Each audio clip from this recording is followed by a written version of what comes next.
Hey everyone, we're going to go ahead and move on here and look at the next lesson on paragraph support. All right. So your support sentences, like we learned in the previous lesson, your support sentences are the biggest component of your body paragraph, right? You start with your transitional topic sentence, you're going to end with a concluding sentence, but the whole rest of that paragraph is made up of your support sentences. We really want to make sure that we understand how to support your topic. Right? All right, so the supporting sentences are your evidence. They are the ideas that you are using to support the focused topic of that paragraph. So, going back to my example, if my essay is about the 3 reasons why I think Olive Garden is a great place to eat, and my first reason is the cleanliness, then my paragraph or paragraphs on cleanliness will consist of specific examples of how Olive Garden is clean. All right. So I might talk about how clean the parking lot is. I might talk about how clean the floors are, how, even the tables are clean.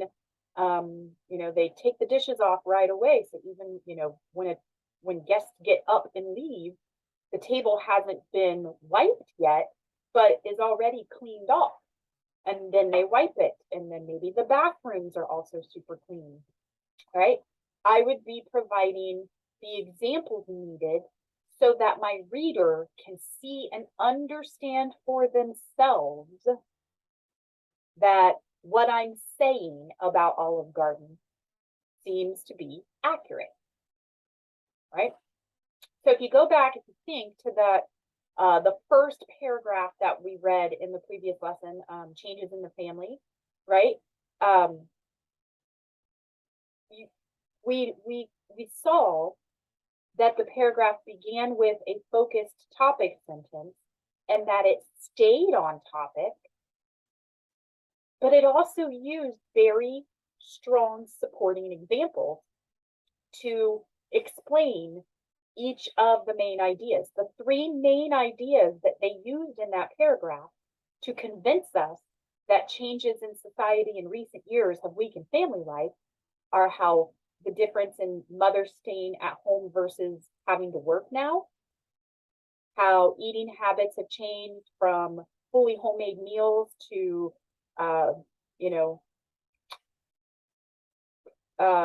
prepared foods at home or fast food out and eaten separately. And then the third example was how television has also changed family life from going from, watching TV instead of conversing and then watching in separate rooms instead of being together. So it provided 3 main examples of how family life has been weakened, and each example consisted of specific explanations that also helped convince us that family life had been weakened. Or maybe it didn't convince you, but I'm just saying that the support was provided. You may or may not agree with the overall take, but the attempt to support the main ideas with specific examples was there. And you can read the paragraph again if you'd like to see what we're talking about there. So I think we understand that we have to support the idea that we put forth for the paragraph. Like, we know we need that topic sentence, and it's going to tell the reader exactly what the focus of that paragraph is.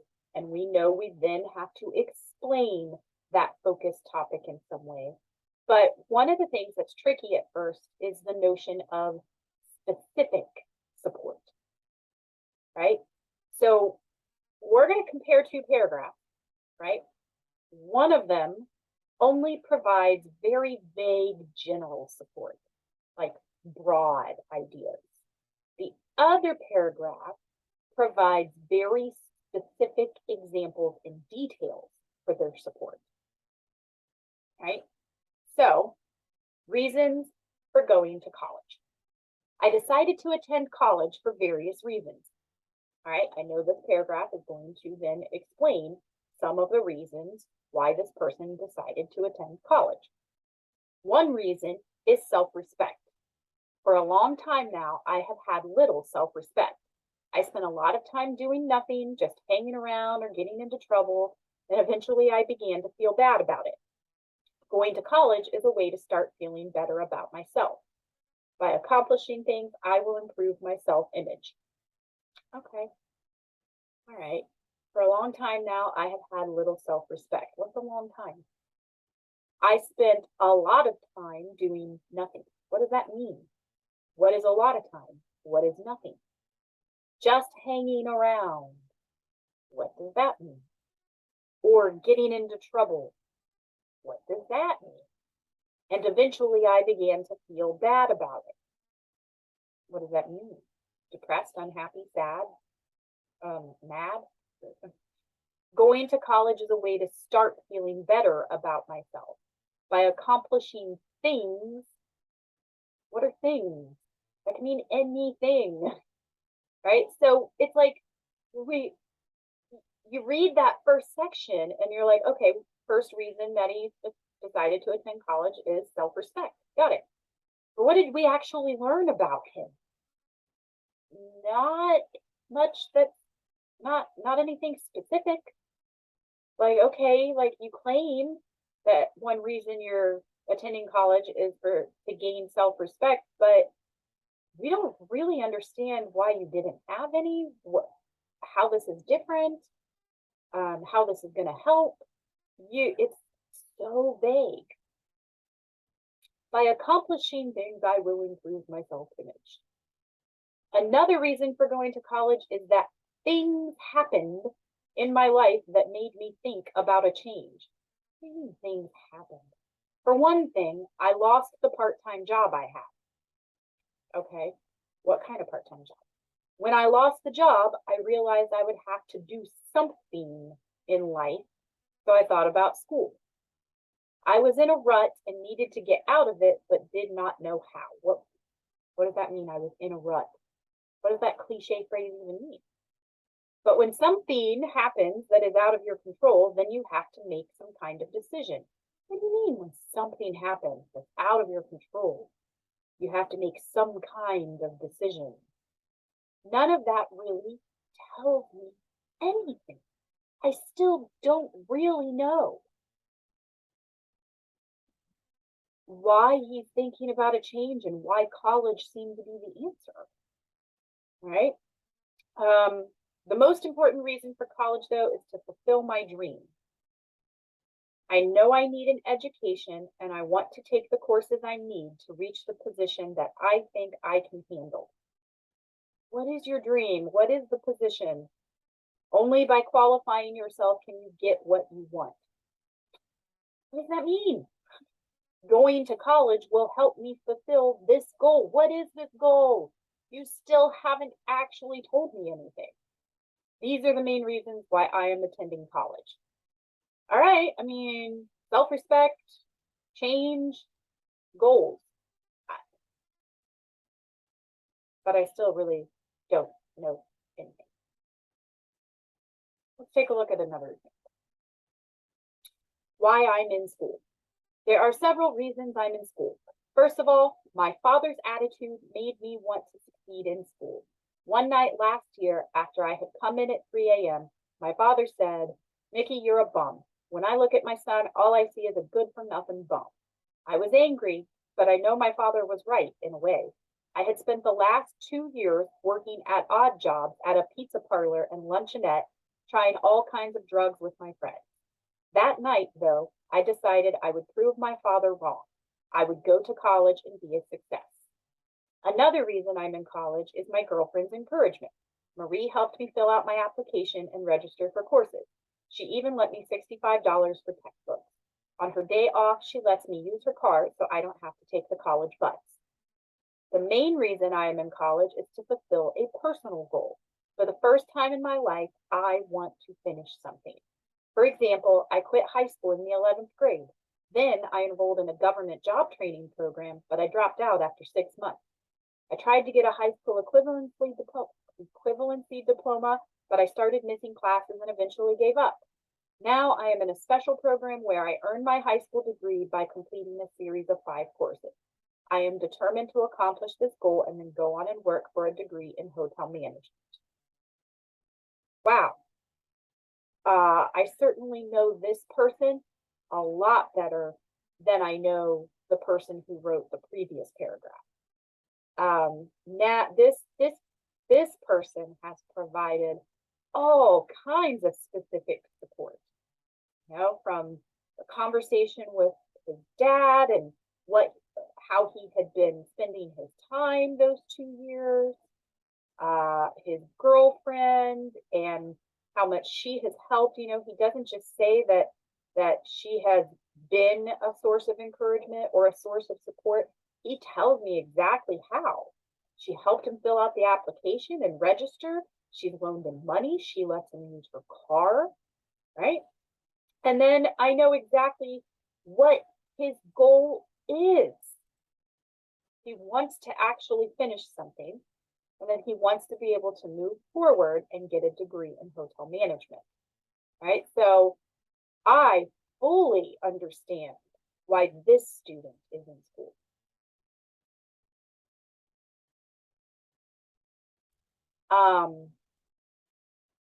Whereas with the other student, I kind of know, but not really, not really.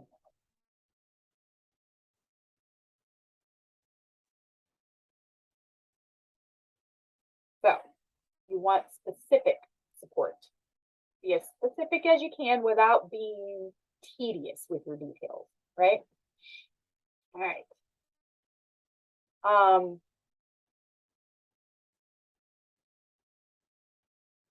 So let's look here at a few samples where we've got what our point is. This would be sort of like your topic sentence, right?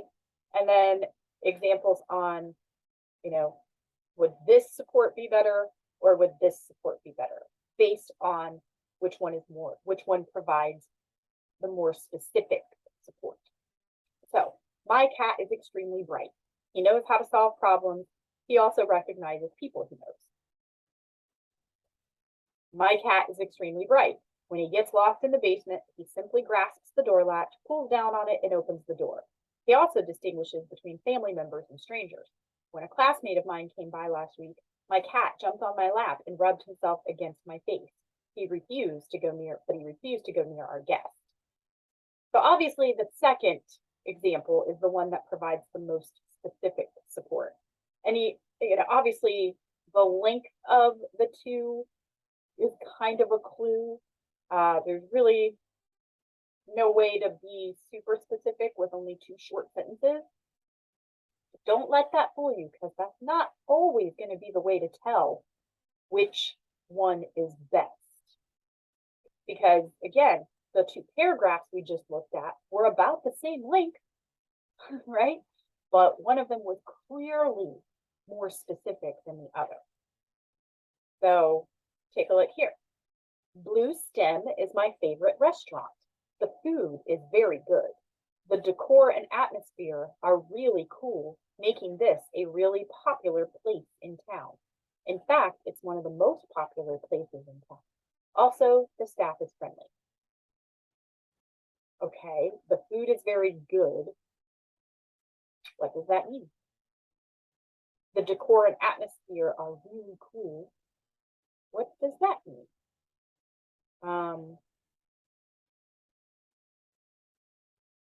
Do I really need to know that it's one of the most popular places in town? And then the staff is friendly. Okay. That's probably, I can kind of wrap my head around and understand what that means. But for the most part, that first option is very vague, especially when you compare it to the second option. Blue Stem is my favorite restaurant. The food is well prepared and creative. Ah, so that's what you mean by good. The atmosphere is upbeat and funky. Okay, so that's what you mean by really cool. Upbeat and funky. The decor is very comfortable yet trendy. Ah, again, that's what you meant by really cool. The wait staff is attentive and helpful. Ah, so that's what you meant by friendly. Because you can have wait staff that's friendly, but still be really awful at their job, right? But this wait staff is attentive and helpful. So obviously the second option is the one we want. So there are a few more examples like this that you can go through if you'd like. There will be some items like that on the Essay Basics assignment quiz this week. So again, it's just looking at those examples and thinking to yourself, which option provides me with the most specific examples? Which one can I close my eyes and actually envision as I'm hearing the examples provided? And which one just leaves me like, okay, like kind of get it, versus, got it, right? That's specific support. The other element of support, though, is that it needs to be adequate. And that is one of the most common and most serious problems in student writing is inadequate development. Not only does your support need to be specific, but there needs to be enough of it, right? So if you were going to, submit a paragraph about your boss and how rude, let's say you were like sending a complaint to HR or something, and it's about how rude your boss is, you wouldn't just give them one single example. Even if it was a very specific example, you would not provide just one. You would provide as many as you need to get your point across, right? And if you have a really awful boss, maybe you've got a page full of examples you could use. You don't necessarily have to provide every single one of them, but you would provide enough of those examples to prove your point, right? So a lot of times this happens with research papers where, let's say you've got the research paper on does inadequate staffing put patients at risk? Well, let's say after you've thought about it, you've done some preliminary research, you've decided that the specific risks that you're going to focus on are how inadequate staffing puts patients at risk for medication errors. Inadequate staffing puts patients at risk for falls. And inadequate staffing puts patients at risk for infections, right? So you're talking about medication errors first, right? Now I have a lot of students where they only give one, moderately sized paragraph about staffing issues leading to medication errors. And it's like, okay, you need to expand on that. You need to develop that point further. And you need to really get into it. It's a research paper. You need to use the research to help convince. And you don't have to use research. You don't have to use a source for every idea that you put out there. In fact, you don't want to do that. The majority of it should come from your own brain, should be your own ideas. The research is just there. The sources are just there to help prove that you're right. But you need to get into how do staffing issues put patients at risk for medication errors. Why does it happen? How does it happen? Right?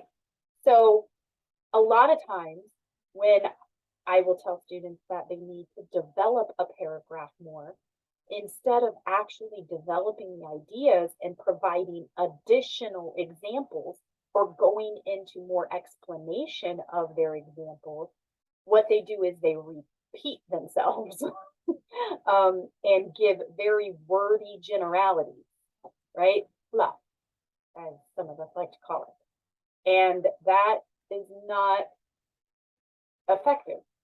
And it's not going to save your grade.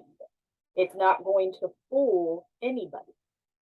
You want to truly develop your ideas with specific and adequate support. Specific and enough of it. Right? All right, so we've covered point and support. All right, so we know our body paragraph is starting off with a transitional topic sentence. We know that the majority of the paragraph will then be the support sentences. And we know that our support sentences need to be specific and adequate. So in the next lesson, we are going to learn about another element of our body paragraph that we need to be thinking about, which is coherence. Remember, that's base 3. Unity, support, coherence. All right, so make sure that you take a look at that lesson next. If you have any questions about this lesson, though, definitely reach out.